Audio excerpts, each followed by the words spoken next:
Hello everybody, it is me, Spikezilla Productions, and today we are taking a look at the Transformers Synergenex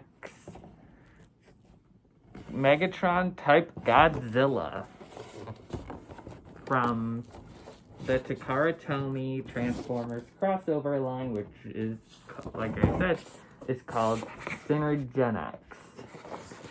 It is a subline of Takara exclusive figures. And what they're also calling the T-Spark line. So this figure I got at G-Fest from Beast of the East Collectibles. I'll include a link to where you can buy it on their website in the description. I'm not affiliated with Beast of the East Collectibles. However, if you'd like to get one of these, check the link in the description down below. So now, let's actually get to opening this guy.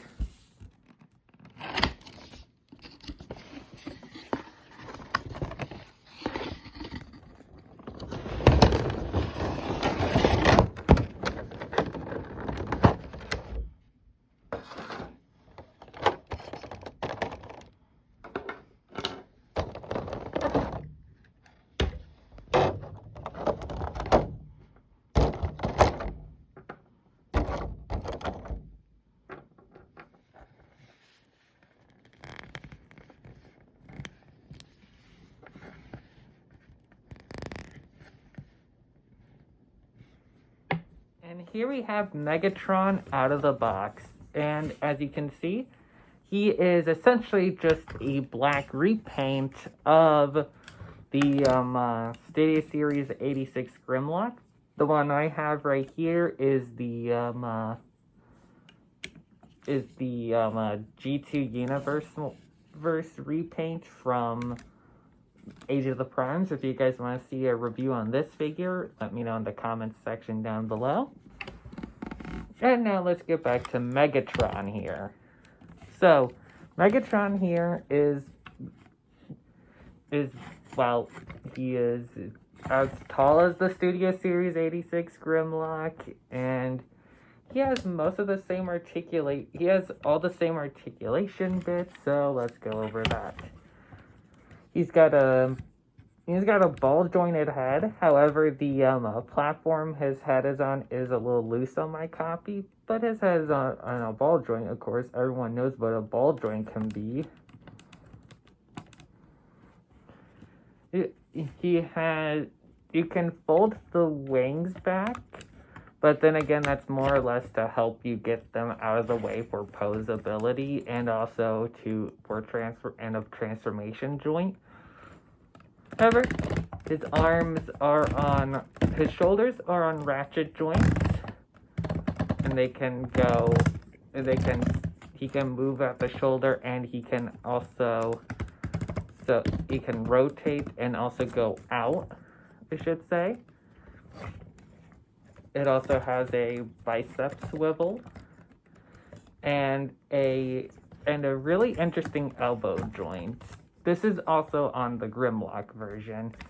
In order to move the elbow, you have to unclip it from the elbow joint. And they do have a very similar setup for the knee, but we'll wait for that when we get to the transformation.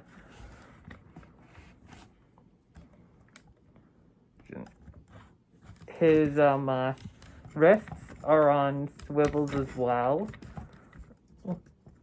And you can't really do a sword wielding pose, but then again, this figure doesn't come with anything to hold outside of his gun, which we'll go over in a second.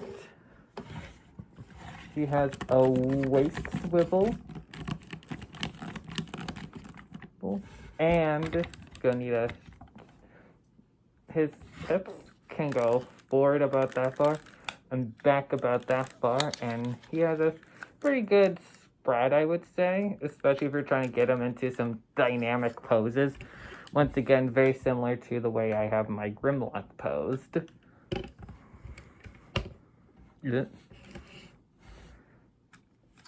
he has a knee joint,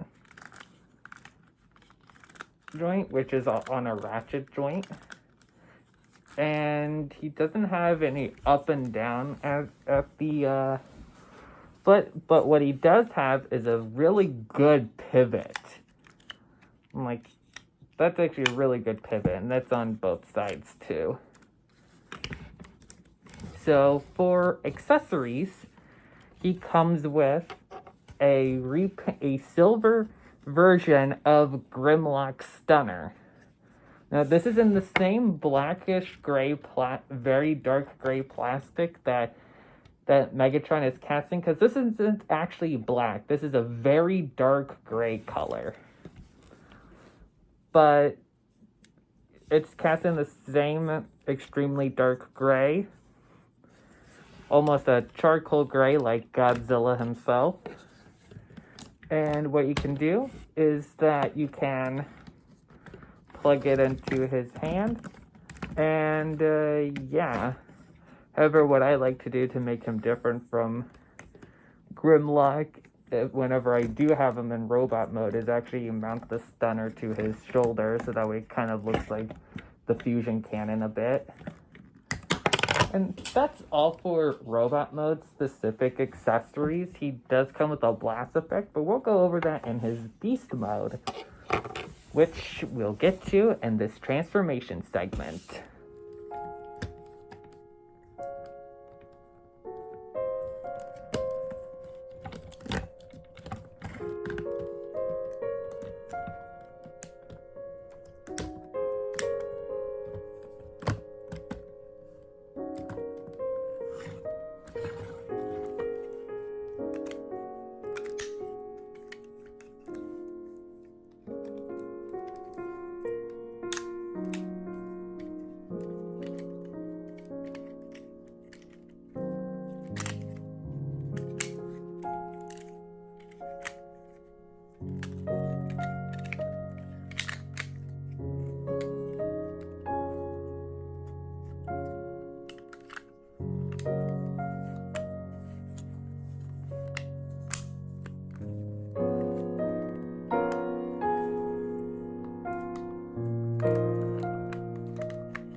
Here we have Megatron in his beast mode.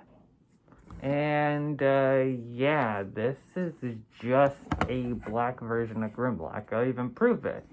Give me a quick second, real fast.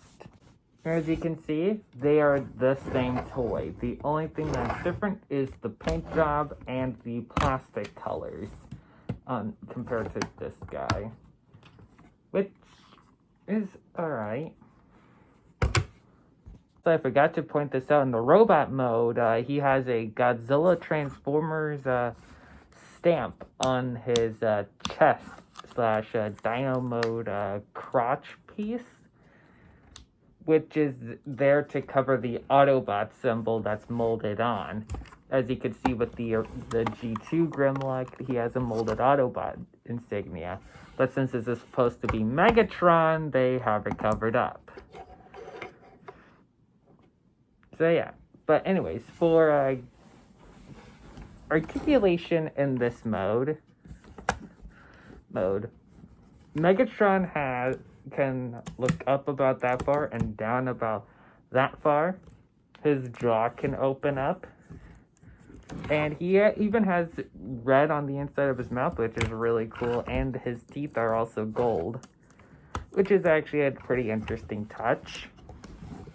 His neck is a translucent blue plastic with paint that's meant to mimic his dorsal fins, Godzilla's dorsal fins, and his neck can go all the way around. Also, a little detail in the back of Megatron's throat, there is a a little peg in there, and we'll get into why that's there in a second. He has ball-jointed arms, which is really good.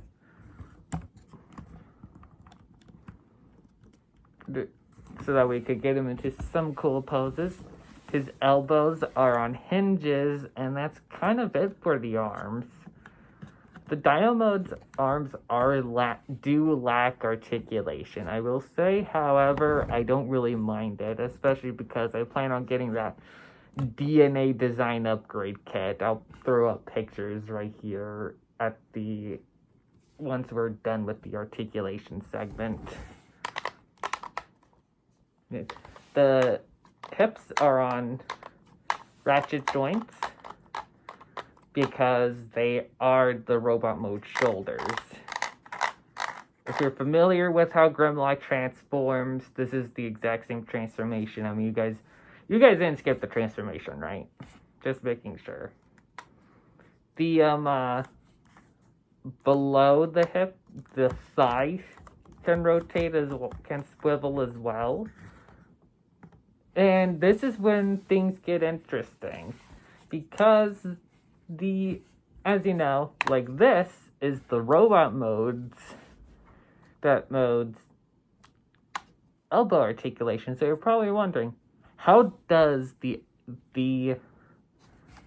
knee work? Well, it's actually above. It's the same piece, but above, and it bends down like that.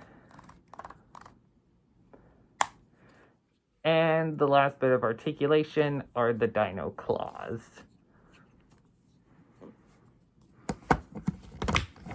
Yeah, so that's it for articulation. Now on to his accessories, which is this blast effect piece that's originating from Omega Supreme. And what's really cool is that you can actually split it into separate parts. It comes in 3 pieces in the box, as you saw in the unboxing portion, and I just put this guy back in the box full transparency for that bit. But anyways, it separates into 3 parts, and you can put them all around the figure. However, this blast effect is actually specifically to simulate an atomic breath, which honestly is pretty cool. I like seeing that. And that's kind of it for accessories. However, he does have one more gimmick. His blaster can actually peg on to the back with these 2 tabs. With these 2 tabs that are on the side of the gun. You line them up with these peg holes that are kind of hard to see, but you just line them up ever so carefully and you plug it in. It's really hard just to see it though, so I have a bit of trouble finding it. Give me a second. And that's what he should look like with the blaster, with the stunner, I should say, attached to his back. And so, this is kind of how, I display him. Though I don't display him with the stunner. So, now, let's move on to some size comparisons, shall we? Starting with the Bandai America Godzilla 2014 New York Comic Con exclusive Studio Series 86 Bumblebee. My previous review, the Transformers G1 Grimlock, the Bandai Movie Monster Series Godzilla 1998, the My Little Pony G1 Sparkler, and the G1 Spike the Dragon from My Little Pony, Dream Castle playset. So overall, my final thoughts on this figure is that this is a really good figure, and even if you don't like the way that this is just a straight repaint, there are there is an upgrade kit on the way to fix that, and like I said, I'll throw some pictures here at the end of the video. So thank you so much for watching this review. Stay for the pictures at the end, and I'll see you guys in the next toy review. Goodbye!